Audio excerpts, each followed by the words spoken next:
अस्सलाम वालेकुम dear students, मैं हूं हाफिज़ अली इजाज़ और हमने अपनी क्लासेस के अंदर जो टॉपिक्स पढ़े थे उसको मैं आपको रिकॉर्ड करके भी दे रहा हूं ताकि आप लोग जब उसकी प्रैक्टिस कर रहे हो तो आपके पास चीज़ें यानी मटेरियल अवेलेबल होना चाहिए और आप उसकी सही से प्रैक्टिस कर सको। ठीक है। अच्छा देखो, अभी हम फैक्टराइजेशन तो कर रहे हैं, ठीक है। तो फैक्टराइजेशन के अंदर मैं अभी आपको जो क्वेश्चंस बता रहा हूँ वो इसके मैं टाइप 1 क्वेश्चंस बताता हूँ आपको। ठीक है। अब ये जो टाइप 1 क्वेश्चंस हैं इनके अंदर आपने कुछ आइडेंटिफिकेशन रखनी है कि फैक्टराइजेशन में बेसिकली आपने वैल्यूज़ को सिंप्लीफाई करना होता है, छोटा करना होता है। तो ये बेसिक फैक्टराइजेशन है, ठीक है। यहाँ पे हम इसको बेसिक फैक्टराइजेशन कह देते हैं। तो ये बेसिक फैक्टराइजेशन है जिसपे टाइप 1 क्वेश्चंस हैं, ठीक है। अब टाइप 1 क्वेश्चन में देखो, क्वेश्चन नंबर 1 है आपके पास 6x + 12 कर देते हैं। अब सबसे पहले चेक करो कि क्या ये दो नंबर जो हैं 6x और 12, 6 और 12, क्या ये दोनों नंबर अपने सेम टेबल में आते हैं। अच्छा, एक तो ये बात हो गई। अब उसके बाद चेक करो कि 6 और 12 किस किस टेबल में आते हैं।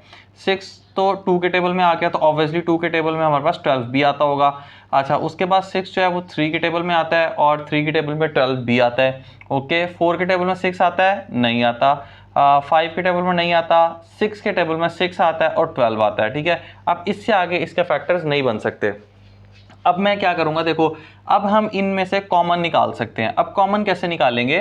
कॉमन निकालने के लिए हमारे पास बड़ा आसान तरीका कि सबसे पहले हम 2 के साथ कॉमन लेके देखते हैं। अगर मैं 2 को बाहर कॉमन ले दूं, उसके बाद ब्रैकेट लगाऊं, तो 2 को मैं किस नंबर से मल्टीप्लाई करूंगा कि वो 6 बन जाए।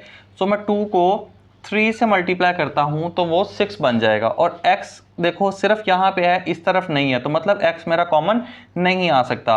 तो 3 के साथ मेरा x बन गया। और अब 2 को किस नंबर से मल्टीप्लाई करूं कि 12 बन जाए। तो 3 6 आर 12। ओके, ये मेरा एक तरीका हो गया, इसको मैं 1 कह सकता हूं। दूसरा तरीका देखें, अब मैं 3 के साथ फैक्टर्स बना के देखता हूं। 3 के साथ फैक्टर बनाया तो 3 के टेबल में 3 को किससे मल्टीप्लाई करूंगा कि वो 6 बन जाए। तो 3 के टेबल में मैं इसको 2 के साथ मल्टीप्लाई करता हूं, 7x आ जाएगा। और 3 के टेबल में किससे मल्टीप्लाई करूं कि 12 बन जाए। 3 4 आर 12। ये देखो, ये दूसरा फैक्टर मेरा बन गया इसका। इसी तरह मेरे पास तीसरा नंबर है 6। अब ये देखो, मैं 6 को कॉमन ले लेता हूँ और 6 के बाद मैं किससे मल्टीप्लाई करूँ, 6 को किससे मल्टीप्लाई करूँ कि 6 बन जाए, तो 1 के साथ। तो 6 1 आर 6 और x एज इट इज आ गया, यानी x 1 आर x आ गया। अब 6 को मैं किस नंबर से मल्टीप्लाई करूँ कि 12 बन जाए। तो 6 को मैं 2 से मल्टीप्लाई करूँ तो 12 बन जाए। तो इसका मतलब ये तीन नंबर्स थे जिनके टेबल्स में आते थे और तीनों नंबर्स हमारे पास फैक्टर बन चुके हैं। अच्छा, अब ये जो 3 फैक्टर्स मेरे पास बने हैं इनमें से आप कोई भी फैक्टर बना सकते हो, ठीक है। कुछ भी नंबर कॉमन ले सकते हो, कोई भी फैक्टर इनमें से बना सकते हो। अब इसके बाद का मैं एक आपको क्वेश्चन करके दिखाता हूं। अब जो सेकंड क्वेश्चन देखो, पहले वाले क्वेश्चन के फैक्टर्स मैंने बना के दिखा दिए। अब इसके बाद देखो आपके पास आ जाता है 5x + 10y। अब x और y दोनों सेम नहीं है, और अगर दोनों सेम नहीं है तो डेट मीन्स के ये दोनों तो कॉमन नहीं आ सकते। और अब 5 और 10 दोनों एक टेबल पे जरूर आते हैं लेकिन किसी और टेबल पे नहीं आते। तो इसमें से कॉमन क्या निकल आएगा? अब ये देखो, ये सिर्फ निकलेगा 5 के टेबल में ही आ सकता है, 10 के टेबल में जाएंगे तो 10 के टेबल में 5 नहीं आता, ठीक है। तो इधर सिर्फ मेरा फैक्टर बनेगा 5। अब देखो, मैं यहाँ से क्या कॉमन ले लूंगा, 5। अब 5 को किस नंबर से मल्टीप्लाई करूंगा कि ये 5 बन जाए। तो 5 1 जार 5। तो यहाँ पे 1 है तो 1 लिखा नहीं जाता, लिख भी लो तो कोई मसला नहीं है, तो खाली बन जाएगा x। अब 5 को किस नंबर से मल्टीप्लाई करूँ कि 10 बन जाए।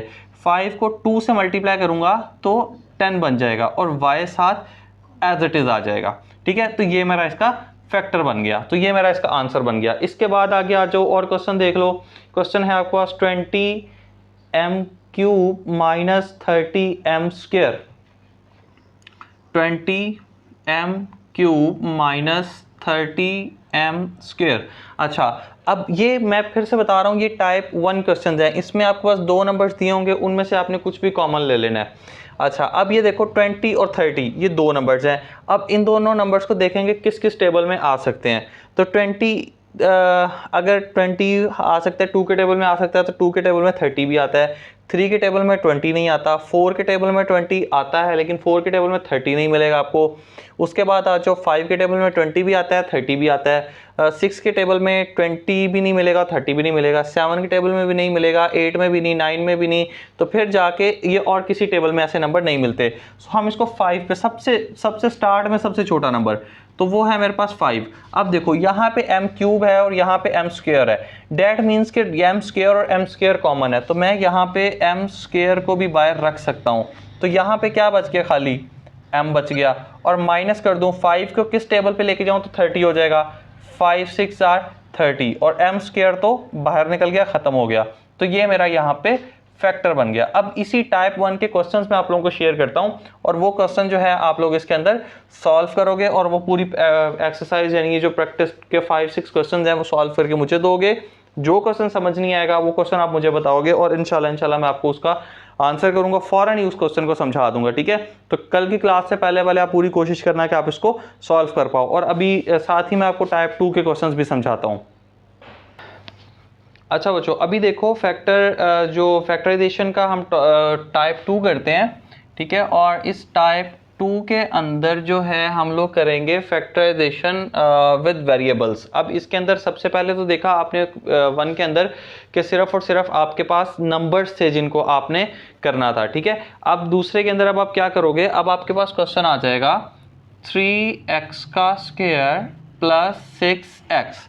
अब लास्ट पे मैंने वो क्वेश्चन किया था, शायद आपको समझ ना आया हो तो दोबारा उसी टाइप का क्वेश्चन देखो कि अब देखो यहाँ पे x की बेसिकली कितनी नंबर्स हैं, 2 नंबर्स हैं, 2x है यानी कि, और यहाँ पे 1x है। तो इसका मतलब ये हुआ कि कोई एक चीज़ है जो यहाँ पे कॉमन आ सकती है।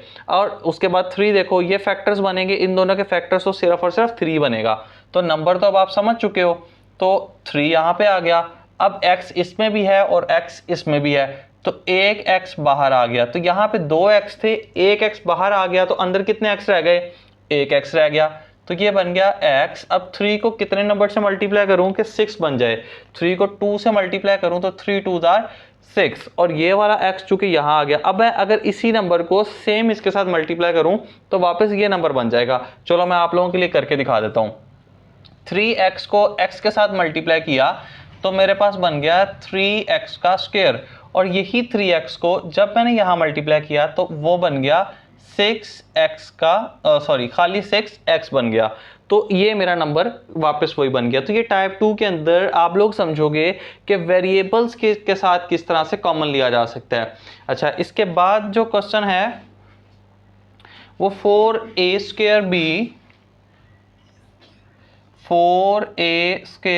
b प्लस 8ab का स्क्वायर प्लस 8ab स्क्वायर। अच्छा, फिर से वही बात समझो, पहले नंबर्स पे ध्यान दो। तो इन नंबर्स में से 2 नंबर्स कॉमन आ सकते हैं, या तो 4 कॉमन आ सकता है या फिर 2 कॉमन आ सकता है। अब मेरे पास एक बात तो समझ आ गई कि या तो 4 कॉमन आएगा और या फिर 2 कॉमन आएगा। अब मेरे पास ये वेरिएबल्स में से कौन कौन सा कॉमन आ सकता है, इधर देखो, इधर a का स्क्वायर है और इधर एक a है, इसका मतलब एक a कॉमन आ सकता है। इधर एक b है, इधर 2 b हैं, तो इसका मतलब एक b भी कॉमन आ सकता है। तो मैं इसमें से 4 को कॉमन लेता हूँ, एक a कॉमन ले लेता हूँ और एक b कॉमन ले लेता हूँ। तो इस फर्स्ट टर्म में क्या बचा, a का स्क्वायर 2 थे ना, तो 1 बाहर आ गया तो खाली a बच गया। अब 4 को 2 से मल्टीप्लाई करा तो 8 बनता है, तो 2 अंदर आ गया, a जो अंदर था वो एक बाहर आ गया और b यहाँ पे 2 थे तो b यहाँ पे इधर आ गया। तो इसका मतलब ये हुआ कि ये मेरा फैक्टर बन गया। ओके, अच्छा, इसके बाद एक और क्वेश्चन भी कर लेते हैं। इसके भी क्वेश्चंस मैं आपको शेयर करता हूं और वो क्वेश्चंस भी आप लोगों ने सॉल्व करने हैं। अच्छा, क्वेश्चन देखो, 40m cube n minus 60 m square n square M square N square. अब मैं पूरा यकीन करता हूँ कि अब आप लोग ये समझ चुके हो कि इसमें से क्या क्या कॉमन आना है। मैं फिर भी कर देता हूँ आप लोगों के लिए कि चलो एक नंबर हम कॉमन ले लेते हैं। हम फर्स्ट कर लेते हैं 20 के टेबल में तो ऑलमोस्ट ये दोनों नंबर आ जाएंगे। सो हम 20 का टेबल कॉमन ले लेते हैं। ये 10 का भी ले सकते हो, ये 5 में भी आ जाएंगे, 10 में भी आ जाएंगे, 20 में भी आ जाएंगे, तो किसी भी नंबर के साथ कर लेना।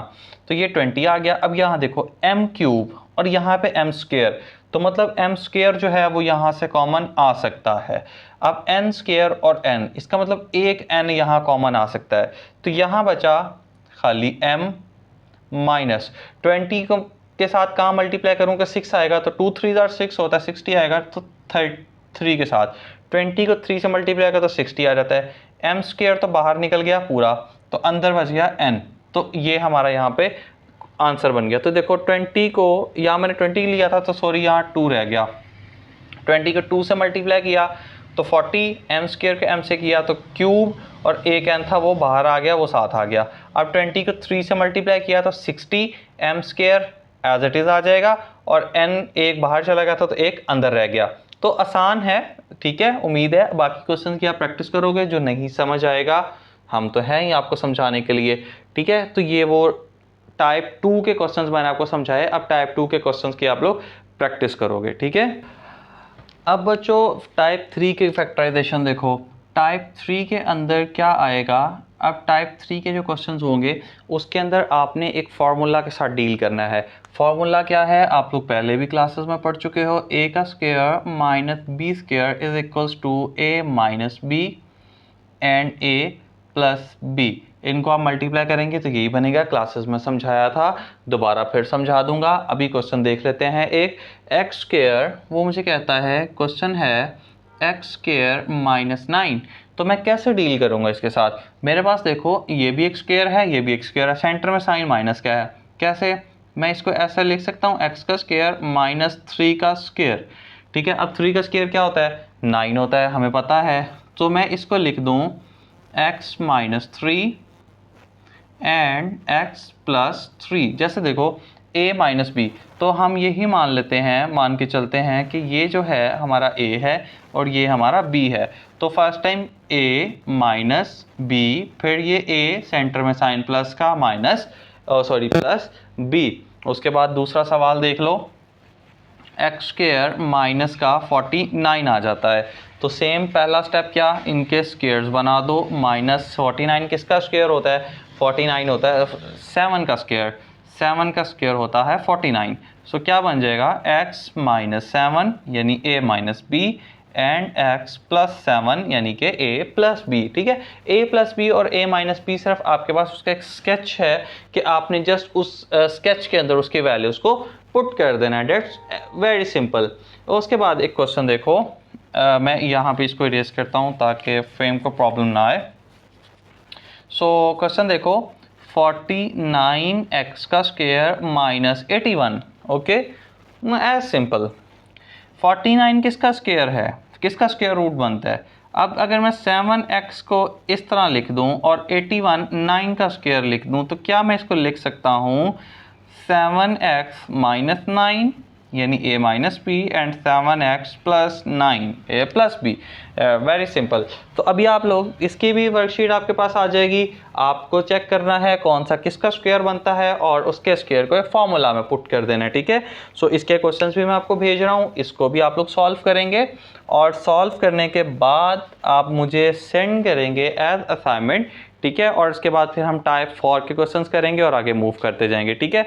अपना ख्याल रखना है और इसकी प्रैक्टिस पूरी करनी है और ख़ुद से प्रैक्टिस करनी है। कोई हेल्प लेने की ज़रूरत नहीं है। हाँ, अगर कहीं ज़रूरत पड़ जाए तो समझना है, पहले समझना है, उसके बाद फिर इसको आपने देखना है, ठीक है। अल्लाह हाफिज़।